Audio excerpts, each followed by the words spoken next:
Hello everyone, I am Evelyn and welcome back to my channel. In today's video, I'm going to give you a front yard garden tour. I'm gonna switch the camera around so that I can give you a full view of my front yard garden. This is our front yard raised bed prior to spring cleanup 2021. This is the way it looked after the extension and spring garden cleanup 2021. It's June 2021 and this is the result of the hard work that my husband and I put in during the spring cleanup 2021. All the sweat, time and effort are all worth it. The small plant in front is the African Daisy, which is pushed far forward by the Black-Eyed Susan. I planted this Black-Eyed Susan Indian Summer last year in the container. And this year, I decided to transplant it in the raised bed. When planting Black-Eyed Susan or Rudbeckia, they are best planted on the ground on its second year. Any spent flower should be cut and get rid of, since this will attract tiny worms that will eventually destroy the flower. This becomes dormant during winter time. Watering is not necessary during its dormant stage, since this may lead to root rotting. Say hello to my dwarf teddy bear sunflower. This sunflower is best when direct sown on the ground because they don't want the roots to be disturbed. This is considered as an annual and this requires full sun. Dwarf teddy bear sunflower have a botanical name of Helianthus annus. This grows up to 24 inches to 36 inches tall. It's a multi-branching sunflower that attracts bees and birds.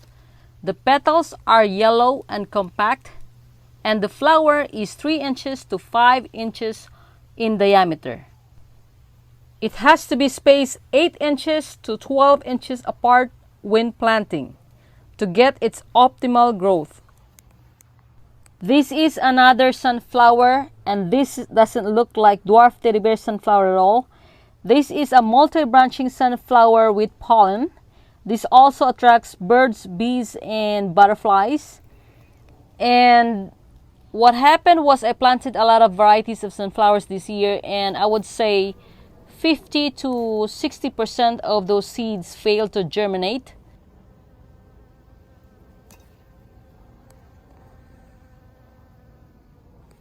Right behind that is a Callia lily that I grew last year in the container. And this one right here is another sunflower. I have a lot of spent blooms. This one is also a dwarf teddy bear sunflower. Right between my camellias is another Callia lily, and I believe this should have a pink flower, but this year it didn't bloom. I think it has to do with fertilizer, so maybe I can still fix it. This is Shasta Daisy. This is commonly known as leucanthemum. This is considered as perennial zone 10A, and this plant requires full sun.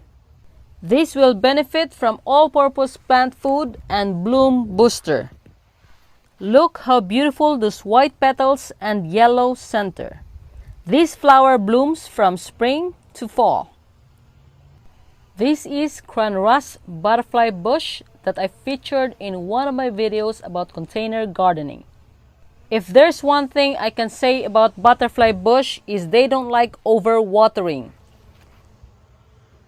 This is Supertonia Bordeaux petunia, which was also featured in one of my videos.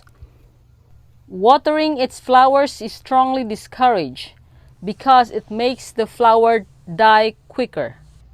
Even though this plant doesn't require deadheading, it is still necessary to cut the stems down whenever the stems becomes leggy. Right in the middle of the same container is black and blue Salvia that was also featured in one of my videos. This is my early sunrise Choreopsis. Prior to taking this video, I deadheaded this plant.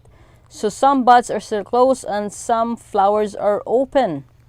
This has yellow rich color, and this is surrounded by marigold, which is yellow orange color.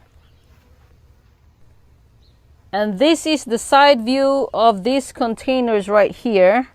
I'm also showing my garden lamp. This is Mystic Blue Salvia. This is perennial with deep blue flower.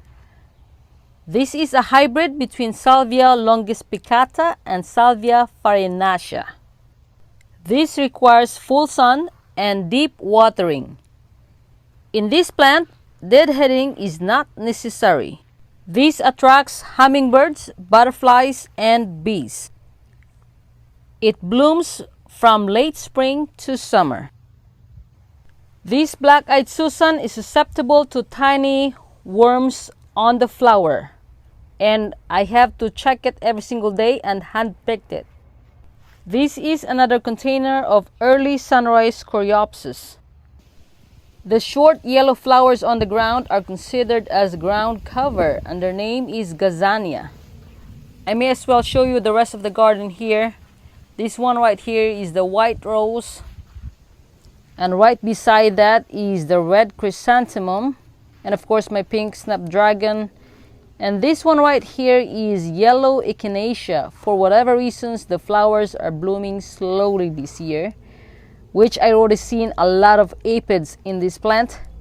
And this one right here in the bottom is also Gazania.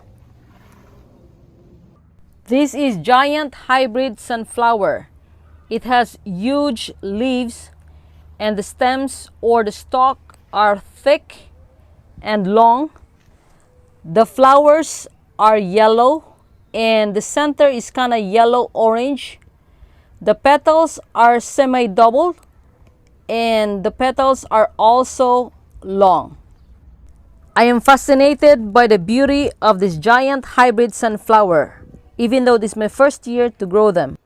This is Rudbeckia Prairie Sun that I grew from seeds this year. This is usually small on its first year, but it blooms bigger on its second year. And this can grow up to 2.5 feet to 3 feet tall and 1.5 feet to 2 feet wide. Thank you for watching my video.